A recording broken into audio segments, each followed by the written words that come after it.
हमारे आय का जो स्रोत था, जो होर्डिंग आप देख रहे हैं कुरमुत्ते की तरह पूरे पटना शहर में होर्डिंग लगे हैं। पटना नगर निगम का एक-एक व्यक्ति का पैसा जो है तकरीबन 100 करोड़ रुपया जो है माफियाओं द्वारा लूटा जा रहा है, होर्डिंग माफियाओं द्वारा, और उसको संरक्षित कर रही है राज्य सरकार। करने में तुले हुए हैं उन माफियाओं को, क्योंकि हो सकता है कि इलेक्शन के दिनों में उनको मोटा चंदा मिल जाता होगा। तो मैं बेबाकी के साथ, मुझे किसी राजनीतिक दल से डर नहीं है, किसी नेता से डर नहीं है। मैं अपने शहर के हित की बात करूंगा, अपने नगर पालिका के हित की बात करूंगा। 1993 के बाद से नगर पालिका ने आज तक होल्डिंग टैक्स में कोई इजाफा नहीं किया। देश की पहली ऐसी नगर पालिका है जो 1993 के बाद से, अगर इस रूम का होल्डिंग टैक्स 1993 में 100 रुपया था, तो आज की तारीख में भी 100 रुपया है। नमस्कार, मैं अनु, आप देख रहे एक न्यूज 24। देखिए, नगर निगम की व्यवस्था से आम पब्लिक है परेशान। आपको बता दें कि पहले जो वार्ड पार्षद के आपको बता दें कि पहले मेयर और डिप्टी मेयर जो सेलेक्ट किए जा रहे थे, वार्ड पार्षद के अंदर में किए जा रहे थे, और आज के आम पब्लिक के अपने पसंद से डिप्टी मेयर और मेयर बना रहे हैं। उसके बाद भी ये नाखुश है। उनका सीधे मांग है कि जो सरकार की योजना है और फंड है उन तक पहुंच नहीं पा रही है। उसको लेके बातचीत करने के लिए अभी हमारे साथ वार्ड नंबर 48 के इंद्रदीप चंद्रवंशी जी हैं। इनसे जानते हैं कि आखिर सरकार की जो योजना है कहाँ जा रही है। सर, क्या कहिएगा? देखिए, सरकार की योजनाएं जो है वो जनता के लिए होती है और जनता तक जानी चाहिए और जाती भी है। अब रही बात नगर निगम और नगर पालिका की, अगर बात कर रहे हैं तो नगर पालिका के पास जो आमदनी का जो स्रोत है वो स्रोत बड़ा ही लिमिटेड है। हमारे पास होल्डिंग टैक्स के अलावा और एक कहिए तो जो रजिस्ट्री निबंधन विभाग से जो पैसे आते हैं उसके अलावा हमारे पास इनकम का कोई जरिया नहीं है। राज्य सरकार लगातार, हम पटना नगर निगम कहिए या बिहार की नगर पालिकाओं को लगातार वो कमज़ोर करने पे तुली हुई है। और आपने देखा होगा कि 23 तारीख को जो नगर पालिका संशोधन विधेयक 2024 आया, उसमें नगर पालिकाओं का गला घोटने का काम किया गया, भारत के संविधान का गला घोटने का काम किया गया। और आप देख रहे होंगे 74वां संविधान संशोधन में जो 18 कार्य चिन्हित किए गए थे, जो 12वीं अनुसूची में जो 18 कार्य है, तो उस 18 कार्य को आज तक बिहार सरकार ने बिहार की नगर पालिकाओं को नहीं दिया। और आपको एक बात बता दूं, एक समय तक नगर पालिकाएं इतना सशक्त हुआ करती थी जहां प्राइमरी हेल्थ, प्राइमरी एजुकेशन जैसे महत्वपूर्ण विषय भी नगर पालिकाओं के पास हुआ करता था। लेकिन दुर्भाग्य से 1990 के दशक के बाद से नगर पालिकाओं को कमज़ोर करने का काम किया जाने लगा। जब माननीय लालू प्रसाद जी मुख्यमंत्री बने, उस समय से नगर पालिकाओं का गला घोटना शुरू हुआ। इसके बाद से लगातार नीतीश कुमार की सरकार जब आई तो इनके द्वारा भी जो है इस नगर पालिकाओं को मजबूत करने का कोई प्रयास नहीं किया गया। नगर पालिका को जो एक्ट बना 2007 में, बिहार नगर पालिका अधिनियम 2007 जब प्रवृत्त हुआ, तो उसके बाद में जो अधिकार नगर पालिकाओं को दिए गए थे, उन अधिकारों पे लगातार कुठाराघात होता रहा। और एक बात मैं बता दूं कि नगर पालिका से एक आम नागरिक जो है, अगर कोई जनप्रतिनिधि उससे डायरेक्ट सरोकार रखता है तो वो वार्ड काउंसलर होते हैं, ग्रामीण क्षेत्रों में मुखिया होते हैं। तो दुर्भाग्य ये है कि नगर पालिकाओं को चूंकि मजबूत नहीं किया जा रहा है, इसलिए वार्ड पार्षद कमजोर हैं। और हम एक वोट वार्ड पार्षद के भी चुनाव में देते हैं, एक वोट हम माननीय विधायक के चुनाव में देते हैं और सांसद महोदय के हैं। तो सांसद महोदय 5 साल में एक बार दिखते हैं, विधायक साल में एक बार दिख जाते होंगे। और जहाँ तक मैं अपनी वार्ड की बात करूँ तो मैं पिछले 6 साल से इस वार्ड का काउंसलर हूँ, 6.5 साल से पटना नगर निगम के सशक्त अस्थायी समिति का सदस्य हूँ। और मैं दावे विधायक साल में एक बार दिख जाते होंगे। और जहाँ तक मैं अपनी वार्ड की बात करूँ तो मैं पिछले 6 साल से इस वार्ड का काउंसलर हूँ, 6.5 साल से पटना नगर निगम के सशक्त अस्थायी समिति का सदस्य हूँ। और मैं दावे के साथ और डंके की चोट पे कह सकता हूँ कि पिछले 6 साल में पटना नगर निगम के वार्ड संख्या 48 में माननीय विधायक और सांसद महोदय के द्वारा एक चापाकल तक नहीं लगाया गया।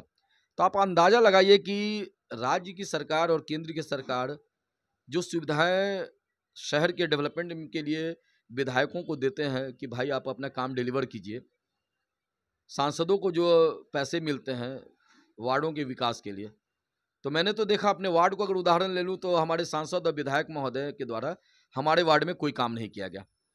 और कमोबेश यही हाल पटना नगर निगम के तमाम क्षेत्रों में है। लेकिन तब है कि चूंकि सबसे विश्वसनीय जनप्रतिनिधि जो है वो वार्ड पार्षद हैं। 75 वार्ड पार्षदों पे लोगों का भरोसा है। दुख सुख में अगर कोई व्यक्ति हर घड़ी अगर उपस्थित है तो हमारे 75 वार्ड काउंसलर उपस्थित हैं और हमारे तक पहुंच चूंकि आसान है लोगों का। विधायक दिखते नहीं हैं, विधायक छज्जूबाग में रहेंगे, पता भी नहीं है कि लोग को मेरे वार्ड के लोगों की विधायक जी का आवास कहाँ है। मेयर भी तो नहीं जाते हैं सर। नहीं, आप मेयर नहीं जाती हैं, आप ऐसा नहीं कह सकते हैं। आप मेयर को कहाँ बुलाना चाहती हैं? मेयर को पब्लिक बुलाए। का तो यही डिमांड है कि हम आज अपने पसंद से मेयर और डिप्टी मेयर बना रहे हैं, उसके बाद भी उनकी नाखुश दिख रहे हैं, उनके कि उनकी योजना नहीं पहुंच पा रही है। अभी जो बरसात के लेके देख रहे हैं कि घर में जगह जगह पानी लग रही है। अब देखिए, मेयर तक पहुंचने का सशक्त माध्यम उनका पार्षद है। जब आप पार्षद के बीच में अपनी समस्याओं को रखते हैं तो वो पार्षद महापौर के समक्ष रखती है, स्टैंडिंग कमेटी के समक्ष रखती है, बोर्ड के समक्ष रखती है।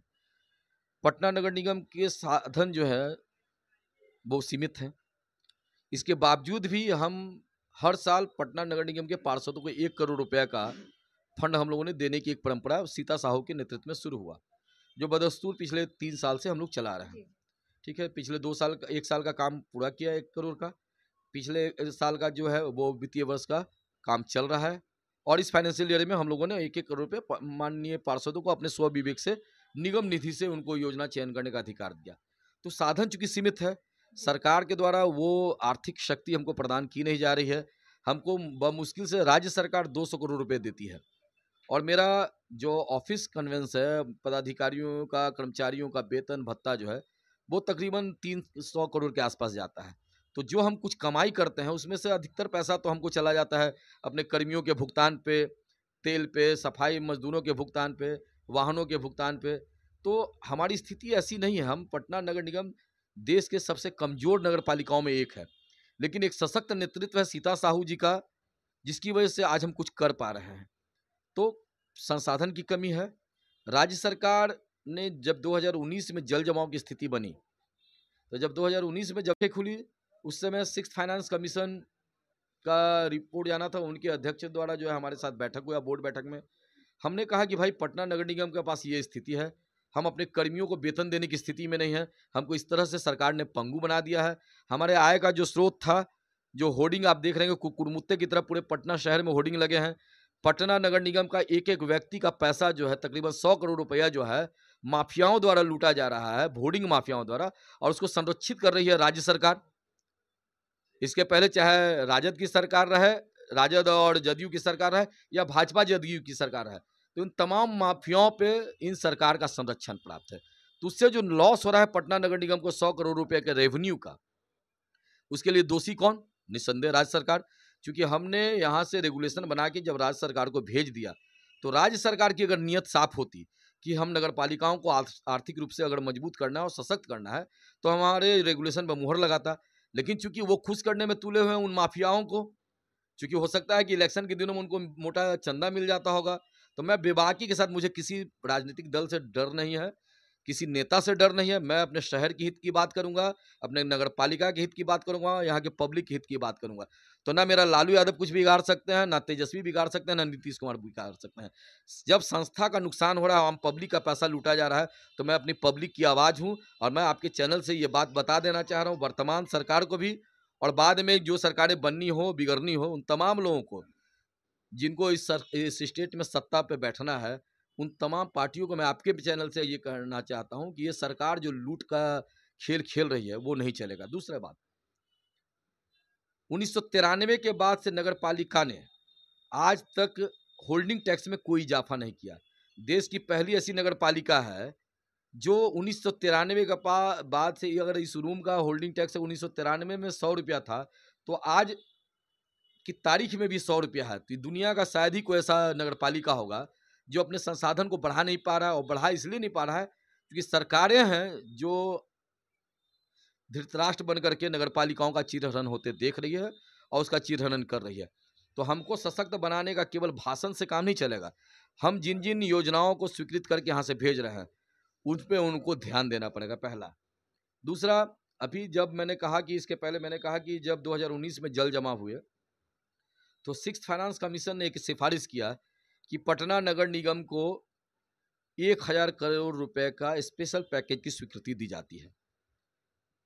तो हम लोग काफ़ी खुश हुए कि भाई नगर पालिका को राज्य सरकार इस बात के लिए हमने धन्यवाद भी दिया कि नगर पालिका को उन्होंने 1000 करोड़ रुपया का स्वीकृति दिया। तो मुझे या हमारे पटना नगर निगम के 75 पार्षदों को इस बात की खुशी थी कि जिन इलाकों में जल जमाव की स्थिति बनती है वहाँ ड्रेनेज का सिस्टम कैसे हम बेहतर कर सकें, क्योंकि रुपया का स्वीकृति दिया।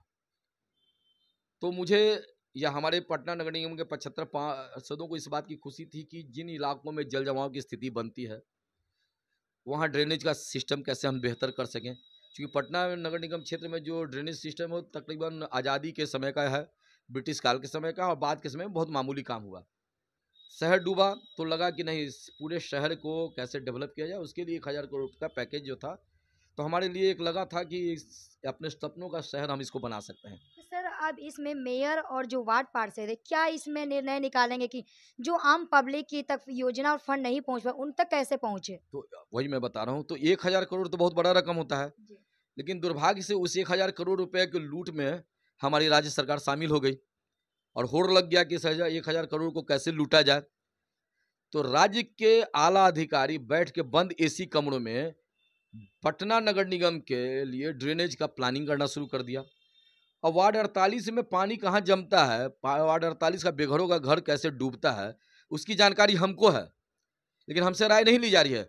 बंद एसी कमरे में बैठने वाले प्रधान सचिव और मंत्री जिनको फुर्सत नहीं है नंदनगर कॉलोनी में झांकने का, वो लोग वहां बैठ के नीति बना रहे हैं। आपका कहना है कि इसमें राज्य सरकार की गलती है? निसंदेह राज्य सरकार की गलती है। राज्य सरकार एक धृतराष्ट्र बन करके अधिकारियों के भरोसे, अधिकारियों के बल पे सरकार चलाना चाहती है, नगर पालिका चलाना चाहती है।